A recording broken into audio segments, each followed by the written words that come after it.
for sort of SMB businesses, I guess they can take leads that are delivered by yourselves and perhaps pass them over as a sales qualified lead. But what about more sort of enterprise or sort of more complex deals? Do you ever find that your leads would ever be good enough to pass directly to sales, and what process would that involve? Right, so I'm going to give that to Neil. So the answer to that is yes. We definitely work with organisations that want to sell to larger companies and enterprise projects. No, sorry, keep going. Sorry? I said I was going to stop you there. Keep going. Why? What did I do wrong? Nothing. Keep going. Enterprise sales. But it comes back to what I was talking about earlier, and that's trying to uncover the buying team around these projects. So, some of the research that James showed there, there was roughly around kind of 5 to 7 people within the buying team. Actually, if you go into larger organisations, that really does increase. So within companies of 1,000 plus employees, you can have 10 to 15 people working on a major IT project. And then it becomes really important to try and put some data and some analytics around that to try and understand where projects are happening, but trying to uncover multiple decision makers and multiple prospects. You tend to find in those larger organisations that actually line of business decision makers start to play an important role in the decision making for technology, especially around projects that involve the SMAC stack. So the SMAC stack of social, mobile, analytics and cloud. Those technologies are much more strategic as they're enablers of growth, and so that's where line of business decision makers start to get much more involved in the purchase process. So it's uncovering that buying team. And then one of the other ways in which we're working is around kind of persona-based marketing. So we've worked with an organisation called Wallace and Washburn, who are kind of experts in personality and persona-based marketing. And what we're trying to do is because people are, everyone who's making a decision is a person and they'll behave slightly differently.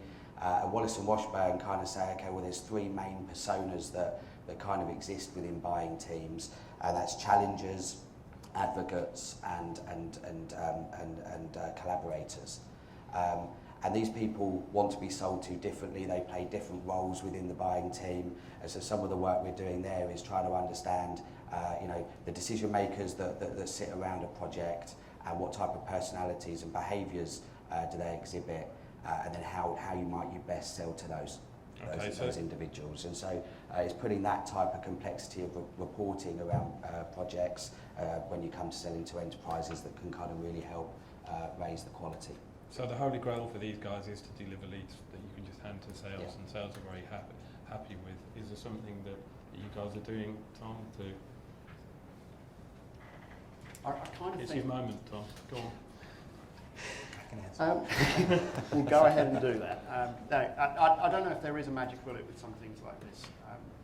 You would want to have perfectly focused content for a specific personality inside an organisation. They differ by the size of the organisation, by the role that they have in the organisation, by their basic psychology.